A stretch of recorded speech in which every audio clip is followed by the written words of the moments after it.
प्रत्येक वर्ष मनाया जाने वाला जन्मोत्सव विशिष्ट और अनूठा होता है, नूतन होता है, नवीन होता है।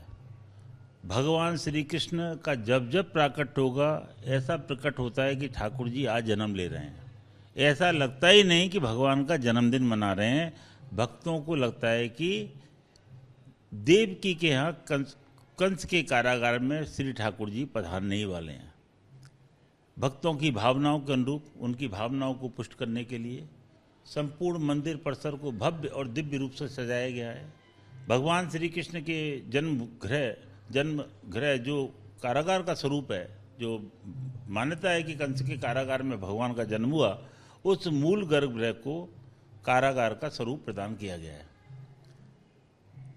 भक्त जब भगवान श्री कृष्ण के गर्भगृह में दर्शन करने जाएंगे तो उनको ऐसी अनुभूति होगी जैसे कि वो कंस के कारागार में प्रकट हो रहे कन्हैया के दर्शन करने के लिए जा रहे हैं।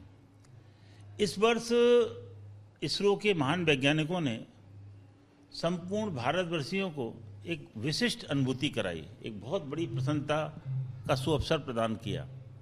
चंद्रयान 3 जो चंद्रमा पर सफल लैंडिंग हुई, प्रज्ञान रोवर जिस प्रकार अटखेलियाँ कर रहा है, उससे सारा भारतवर्ष तो अभिभूत है ही, राष्ट्रवादी अभिभूत है ही, संपूर्ण विश्व उसकी आभा से चमत्कृत है। तो इस वर्ष इसरो के महान वैज्ञानिकों की टीम को नमन वंदन अभिनंदन करते हुए इसरो के चीफ श्रीमान एस सोमनाथ साहब के नाम पर श्री सोमनाथ पुष्प बंगले में विराजमान होकर ठाकुर जी भक्तों को दर्शन दे रहे हैं।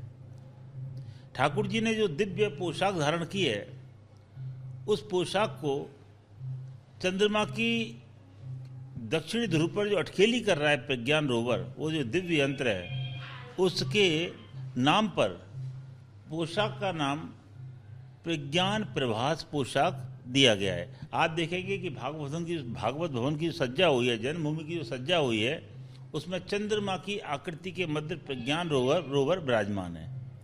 तो ऐसे अद्भुत पुष्प बंगले में विराजमान होकर श्री ठाकुर जी भक्तों को दर्शन दे रहे हैं।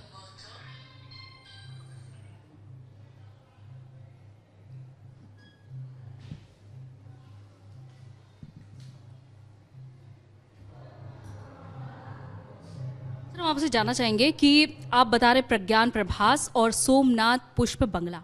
सोमनाथ पुष्प बंगला क्या है, जरा बताइएगा विस्तार से। इसरो के महान वैज्ञानिक श्रीमान एस सोमनाथ साहब के नाम के अनुरूप भगवान श्री कृष्ण की जन्मभूमि पर जो पुष्प सजावट की गई है, जो पुष्प की जो सज्जा की गई है, उसका नाम श्री सोमनाथ साहब के नाम के अनुरूप सोमनाथ पुष्प बंगला दिया गया है।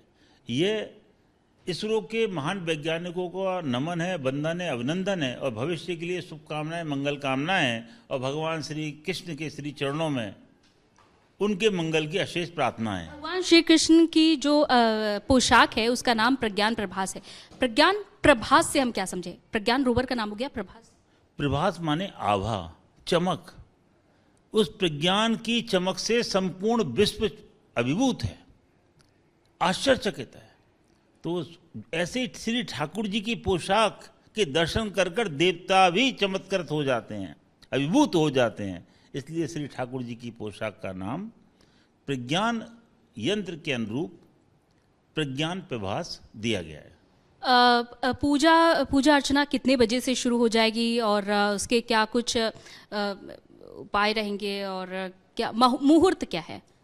देव देवादिदेव महादेव भी जिस महोत्सव में बड़ी प्रसन्नता के साथ सम्मिलित होते हैं, ऐसा भगवान श्री कृष्ण का दिव्य जन्म महोत्सव का मुख्य कार्यक्रम रात्रि 11 बजे प्रारंभ होगा। श्री ठाकुर जी का 1008 कमल पुष्पों और तुलसी पत्रों से सहस्त्रार्चन किया जाएगा। तदुपरांत भगवान के मंदिर के पट कुछ क्षण के लिए बंद होंगे। रात्रि ठीक 12 बजे भगवान के प्राकट्य दर्शन होंगे और प्राकट्य दर्शन के साथ प्राकट्य आरती प्रारंभ हो जाएगी। प्राकट्य होते ही संपूर्ण मंदिर परिसर ढोल नगाड़े मजीरे घंटे घड़ियाल की मंगल ध्वनि से गुंजायमान हो उठेगा। अच्छा, इस बार हम देख पा रहे हैं कि जो श्रद्धालु आ रहे हैं संख्या सीमित संख्या में हमें प्रांगण के अंदर दिखाई दे रहे हैं। जो पिछली बार हम देखते थे कि पिछली बार की घटनाएं होती थी उसको देखते हुए इस बार खास इंतजाम किए गए हैं।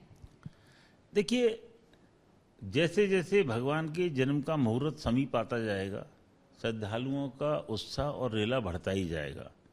जहाँ तक श्रद्धालुओं की संख्या की बात है, तो ये अधिक मास के तत्काल बाद कृष्ण जन्माष्टमी पड़ी है, आई है। इसलिए अधिक मास में चूंकि संपूर्ण ब्रजमंडल में लाखों लाख श्रद्धालु पधारे, करोड़ श्रद्धालु पधारे, तो थोड़ा संख्या नियंत्रित जरूर है, लेकिन बहुत बड़ी संख्या में श्रद्धालुओं ने विगत 3 दिनों में कृष्ण जन्म स्थान के दर्शन किए हैं। श्रद्धालुओं के लिए क्या कुछ खास इंतजाम किए गए हैं? क्योंकि पंचामृत भी सुबह से ही वितरित होना शुरू हो जाता है और शाम को भी, रात में भी पंचामृत वितरित किया जाएगा। इस 8 दिवसीय कार्यक्रम में दिव्य प्रसादी वितरण, कोई श्रद्धालु भगवान श्री कृष्ण की जन्मभूमि से भूखा ना जाए, इस भाव को हृदय में रखते हुए लगभग हजारों श्रद्धालु प्रतिदिन जन्म स्थान पर प्रसाद प्राप्त कर रहे हैं। आज जन्माष्टमी के अवसर पर मेवा पाग, पंचामृत प्रसाद निरंतर वितरित किया जा रहा है। और जो जन्म महोत्सव का मुख्य प्रसाद है, जो जन्म महाभिषेक का पंचामृत है, पंजीरी है, फल हैं, वह जन्म महाभिषेक के उपरांत 12:30 बजे के आसपास उनका वितरण प्रारंभ होगा। हमारा प्रयास है कि अधिक से अधिक संख्या में श्रद्धालुओं को प्रसाद प्राप्त हो। अच्छा, इससे इतर ये देखने वाली बात है कि हमारे जो देश का इतिहास रहा है वो जन्मांतर से बहुत ही पुराना रहा है और एक अविस्मरणीय रहा है। तो ऐसे में क्या समझा जाए, जो इंडिया वर्सेस भारत की जो बहस छिड़ी हुई है, हालांकि इंडिया का मतलब भारत कहा जाता रहा है जब से संविधान बना है तब से, और अब जाकर ये देखा जा रहा है कि जो G20 के जो कागजात है, आधिकारिक कागजात, उसमें कई जगह भारत का जिक्र किया गया। निमंत्रण पत्र जो भेजे गए या फिर ऑफिशियल जो कार्ड है उसमें भी भारत का जिक्र किया गया। आपको क्या लगता है कि अगर इंडिया शब्द हटा दिया जाए तो ये गलत होगा या सही? ऋषि मुनियों, वेदों, पुराणों, उपनिषदों की ये पवित्र भूमि, हिमालय, गंगा आदि पवित्र नदियों की साक्षी ये भूमि, भारतवर्ष, संस्कृत की जननी ये पवित्र भूमि भारतवर्ष, भारत खंडे, भारत का उल्लेख हमारे सनातन काल से होता चला आ रहा है। भारत हमारे देश का सही नाम हो सकता है। किसी कारण से गुलामी की मानसिकता वाले व्यक्तियों ने इसमें पहल नहीं की। अगर वर्तमान सरकार इस पहल को कर रही है तो हम उसका अभिनंदन करते हैं, नमन करते हैं, वंदन करते हैं और आग्रह करते हैं कि इंडिया ही नहीं, अगर कोई भी शब्द हमको गुलामी का एहसास कराता हो उसको बदल देना चाहिए। वैसे तो भारत कई नामों से जाना जाता है, हिंदुस्तान कहा जाता है और इंडिया कहा ही जाता है। अगर हम बाहर दूसरी कंट्रीज़ में जाते हैं तो इंडिया कहा जाता है। अभी तक प्रेसिडेंट ऑफ इंडिया नाम से निमंत्रण भेजा जाता था, लेकिन अब भारत का जिक्र किया गया है। हालांकि अगर देखा जाए तो जो राष्ट्रपति का विमान है उसका भी नाम बदलकर इंडिया से भारत किया था प्रधानमंत्री ने, ये भी एक पहल की गई थी। हालांकि उस वक्त बहुत ज़्यादा ये बिंदु प्रकाश में नहीं आया था, लेकिन खास तौर पर जब गठबंधन बना, इंडिया नाम से गठबंधन बना, उसके बाद जब देखा जाता है कि G20 के जो आधिकारिक कागजात हैं उसमें भारत लिखा हुआ पाया जाता है, उसके बाद से पूरा बखेड़ा शुरू हो जाता है। अगर इंडिया का नाम भारत लिखा हुआ है संविधान में, इंडिया माने भारत, तो इसमें आखिर हाय तौबा क्यों है? सिर्फ इंडिया ही हट रहा है, देश तो वही है। देखिए, नाम से हमारी पहचान है। किसी को उपनाम से बुलाएं वो अलग विषय है, लेकिन तो आप जो कागजों में नाम है, जो मूल नाम है, उसका परिवर्तन संभव नहीं है। हम मूल नाम को पृष्ठ में डाल दें, पीछे डाल दें और एक उपनाम जो किसी ने हमको दिया है उसको अपना नाम बना लें, ये उचित नहीं हो सकता। ये तो पहल तो बहुत पहले शुरू हो गई है। ये तो आदरणीय प्रधानमंत्री जी और जितने राष्ट्रवादी हैं सबकी सोच है कि हमको गुलामी की जंजीरों को तोड़ना है। हमको समृद्ध भारत के साथ साथ स्वतंत्र भारत भी चाहिए, जिस भारत की मानसिकता भी स्वतंत्र हो, हमारे देश की मानसिकता स्वतंत्र हो, धर्मनिरपेक्ष सरकार हो, तुष्टीकरण से दूर सरकार हो। तो इस देश में क्या होता था सबको पता है। धीरे धीरे परिवर्तन आ रहा है। कोई भी परिवर्तन आता है उसका विरोध करना कुछ लोगों का स्वभाव होता है। ऐसे लोग होते हैं विघ्न संतोषी। तो ऐसे विघ्न संतोषी को प्रणाम करना चाहिए। तुलसीदास जी ने भी रामचरितमानस में खल वंदना की है, उनको वंदना करें, आगे बढ़ें। इसमें विवाद का विषय ही नहीं है, उनको इग्नोर करना चाहिए।